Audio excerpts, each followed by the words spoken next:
আমার সাথে এমন ধরনের ঘটনা হয়ে যাবে এটা আমরা কখনো ভাবতেই পারিনি। আমরা গিয়েছিলাম একটি দাওয়াতে, সে দাওয়াতে গিয়ে আমাদের সাথে এই ধরনের ঘটনা ঘটে যায়।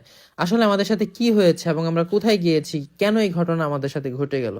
আমরা গিয়েছিলাম, আজকে একটি পার্লার উদ্বোধন অনুষ্ঠান ছিল। আপনারা সবাই জানেন একটি কার পার্লার উদ্বোধন হয়েছে, তারই পার্লার উদ্বোধনে যাই।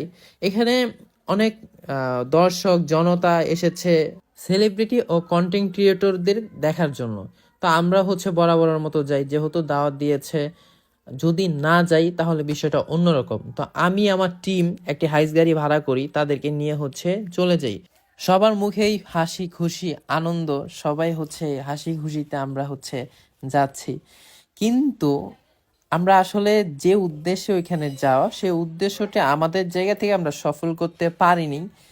এর কারণ মানে ওইখানে সুমাইয়া এবং তামান্না এবং আরো আমার দুইজন আপু ছিল, তারা তো মেয়ে মানুষ। তো তাদের এখানে তাদের অনুষ্ঠানে একটা সমস্যা ছিল কি, মানে তাদের এখানে অনেক মানুষ এসেছে, অনেক শত শত মানুষ আসছে, কিন্তু একটা মানুষকে রিসিভ করে তাদের প্রতিষ্ঠানে নেওয়ার মতো তাদের এখানে লোক ছিল না।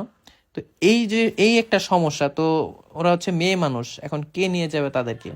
তা আমি তো এটা পারবো না যে আমার ওয়াইফকে অন্য আরেকজন ধরে উপরে উঠাবে, এই ধরনের সিস্টেম তো নাই। কিন্তু তাদের এখানে এই ধরনের সিস্টেমগুলো ছিল না।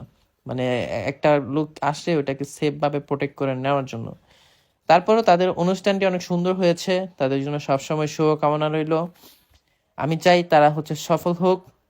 আর এখানে সব থেকে মজার বিষয় শত শত মানুষ আসছে, আমাদেরকে যারা ভালোবাসে তারা আমাদের কাছে আসছে। আর প্রত্যেকটা জায়গায় দেখবেন ভালোবাসার পাশাপাশি হেটার্স থাকে, হাতের পাঁচ আঙ্গুল তো সমান হয় না। তো এখানে আমাদেরকে যেমন ভালোবাসার মানুষ আসছে, এখানে আমাদের হেটার্সরাও আসছে। এখন কথা কোনো কিছুতেই মন খারাপ করা যাবে না। তো আমরা কোনো কিছুতে মন খারাপ না করেই তাদের অনুষ্ঠানে যেভাবে হোক আমরা অ্যাক্টিভ করেছি। কিন্তু গাড়ি থেকে আমার ওয়াইফ এবং তামান্না এবং আমার আরো দুইজন আপু গিয়েছিল, তাদেরকে নামাইনি। সবশেষে আমাদের ক্ষুধা লাগে।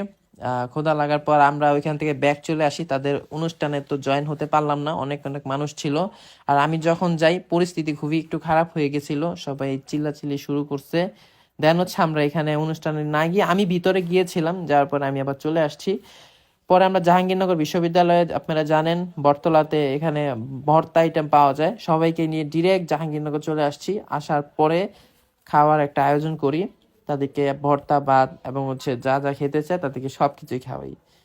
এবং আপনারা এখানে দেখেন সিলেট থেকে নেহা চলে আসছিল, পোল্ট্রি নেহাত। ও গিয়েছিল অনুষ্ঠানে জয়েন হইতে, সেও ভিতরে যাইতে পারেনি।